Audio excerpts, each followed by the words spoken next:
Have you ever tried cutting sugar completely, only to end up craving it even more? If that sounds familiar, we're not surprised. Many adults over 40 are doing the same thing, trying to eliminate every gram of sugar because they're worried about diabetes, weight gain, or sudden spikes. In fact, surveys show that over 45% of adults in their 40s and 50s attempt a strict zero-sugar diet at least once a year. But here's the part nobody talks about. More than half of them quit within just 10 to 14 days. And when they quit, their cravings often come back even stronger. And that's the real danger. When we remove sugar completely, the body doesn't simply thank us and move on. Instead, many people experience what researchers call a rebound craving cycle, a state where the brain pushes harder for fast energy, and the liver quietly releases more glucose to compensate. The result? Not only stronger cravings, but in some cases, unpredictable blood sugar spikes, mood swings, and a sense of constantly fighting against our own biology. If you're in your 40s, 50s, or 60s, this pattern becomes even more common because insulin sensitivity naturally declines with age. That means extreme restriction can backfire much faster. What starts as a healthy discipline can slowly turn into the very thing we're trying to avoid: unstable energy, unstable sugar, and a loss of control around sweet foods. So if you've ever felt guilty for failing a no-sugar plan, or if you've wondered why cutting sugar made everything worse instead of better, stay with us. The science behind this is surprisingly simple, and the fix is not about removing sugar completely, but replacing it wisely. In clinical settings, we see this pattern more often than most people realize. Many adults come in convinced that going zero sugar is the only path to stable blood sugar. They tell us they felt strong for a few days, maybe even a week, until the cravings became overwhelming, and they often blame themselves, not the strategy. But the truth is this: most people don't struggle because they lack discipline. They struggle because the popular belief, cutting sugar equals better glucose control, is incomplete. The body uses glucose as a primary energy source, and the moment we remove it entirely, a set of compensatory systems activates. These systems are powerful, automatic, and especially active in adults over 40. What's even more misunderstood is that cravings are not a sign of weakness. They're a biological response. When we understand how the brain, insulin, and reward pathways work, the whole picture changes. And this is exactly why the old cut-it-all-out method fails for so many people. In the next section, we'll break down the science behind this reaction in a way that's simple, clear, and easy to follow. To understand why strict sugar elimination backfires, we need to look at how the body keeps itself balanced. Our brain relies on a steady flow of glucose as fuel, especially the parts responsible for decision-making, mood regulation, and impulse control. When we suddenly remove all sugar sources, the brain experiences what researchers describe as a glucose gap. It's not dangerous, but it is noticeable, especially for adults over 40 whose metabolic flexibility tends to decline with age. Here's where things get interesting. When glucose availability drops too quickly, the brain sends out stronger "seek energy now" signals. These signals travel through the dopamine pathway, which is also involved in cravings and motivation. That's why people who eliminate sugar often feel cravings that seem louder and more urgent than before. At the same time, the body activates a backup system in the liver called gluconeogenesis, a process where the liver manufactures glucose from amino acids. It's a normal survival mechanism. But during strict sugar restriction, this system may become overly active, creating sudden rises in glucose even when we're not eating anything sweet. And finally, insulin plays a key role. In adults over 40, insulin sensitivity naturally becomes lower, which means the body takes longer to move glucose into cells. When cravings get stronger and we finally give in, the rapid intake of sugary foods produces a more dramatic spike than usual. So the problem isn't the sugar itself. It's the sudden removal, the biological pushback, and the eventual rebound.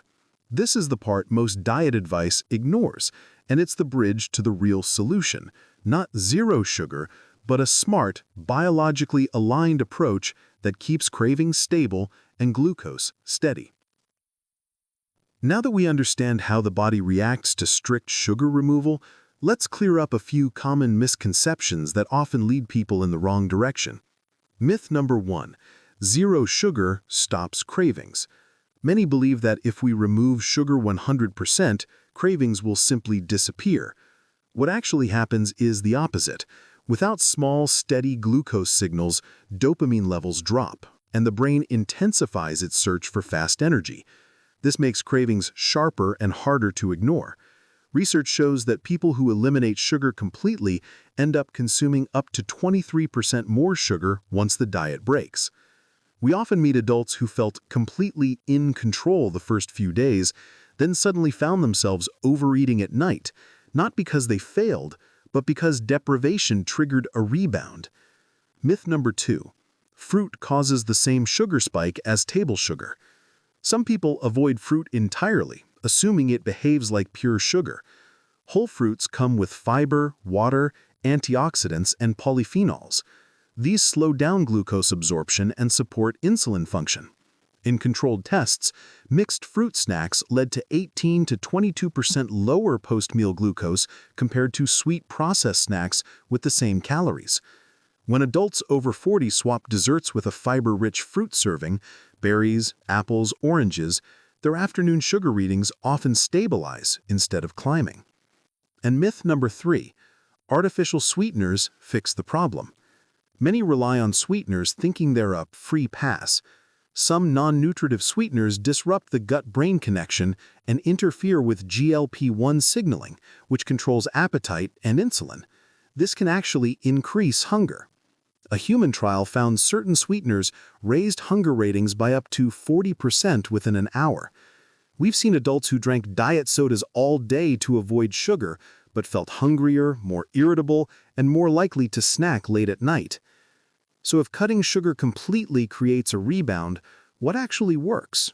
The answer is something far more sustainable and far more aligned with how our metabolism behaves after age 40. We call it the smart swap strategy. Instead of removing sugar entirely, we guide the body towards steadier glucose signals, slower absorption, and smoother dopamine release. This satisfies cravings without causing spikes. Let's break this into 4 practical steps. 1. The fiber-forward sweet swap. When we pair sweetness with fiber, the glucose enters the bloodstream more slowly. Fiber forms a gel-like matrix in the gut, delaying carbohydrate breakdown and reducing the insulin load. For adults over 40, this is especially helpful because slower glucose entry means fewer spikes and fewer crashes. Multiple studies show that adding 5 to 8 grams of fiber to a sweet food can reduce the post-meal glucose rise by up to 28%. When a craving hits, choose a sweet option with built-in fiber. Berries, pears, apples, oranges, kiwis. If choosing a treat, like dark chocolate or a small cookie, pair it with a tablespoon of chia seeds, a handful of nuts, or a small serving of Greek yogurt. A simple routine: fiber first, sweetness second. Cravings start to fade within 10 to 20 minutes, and the blood sugar curve becomes gentler, with more stable energy through the next few hours. 2. The protein buffer method. Protein slows gastric emptying and increases GLP-1, the same hormone targeted by modern diabetes medications. This improves insulin sensitivity and blunts glucose spikes when we do eat something sweet. A protein preload, just 10 to 15 grams, before eating carbs, can reduce the glucose spike by up to 30%. Take a quick protein mini-dose before eating something sweet: a boiled egg, a stick of string cheese, a spoon of peanut butter, or half a cup of yogurt. Do this especially in the afternoon or evening when cravings tend to be strongest. A more level glucose response, fewer energy crashes, and a calmer appetite for the rest of the day. 3. Low GI treat rotation. Rotating low GI treats satisfies the brain's reward pathways without overstimulating insulin.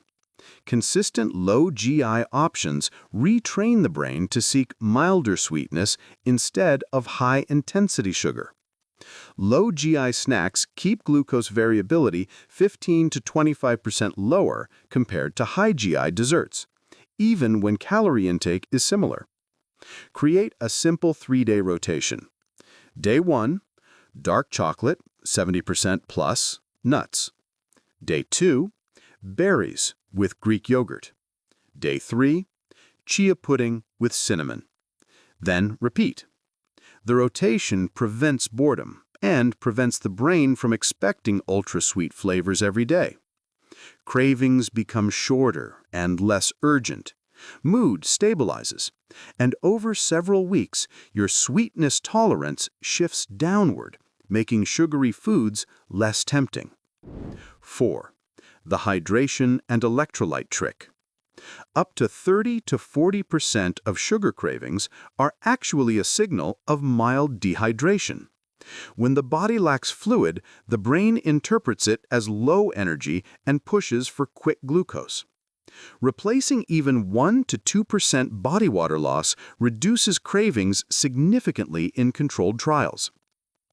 When a craving hits, drink a glass of water with a pinch of salt or a squeeze of lemon. For adults over 40, daily electrolytes can help stabilize energy and reduce late-night sweet urges. Follow the 2-minute pause. Hydrate, wait 2 minutes, then check if the craving persists.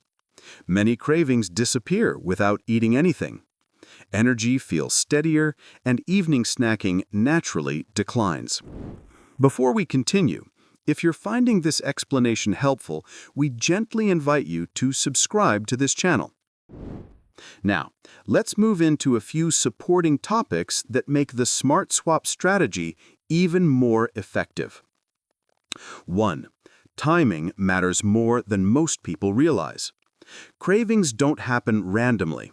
For many adults over 40, the most intense sugar cravings occur between 3 p.m. and 7 p.m.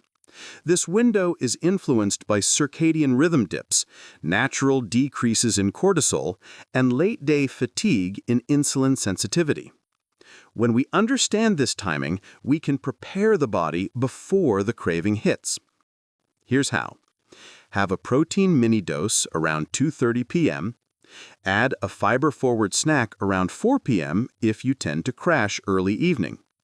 Hydrate consistently in the afternoon, when dehydration is most common.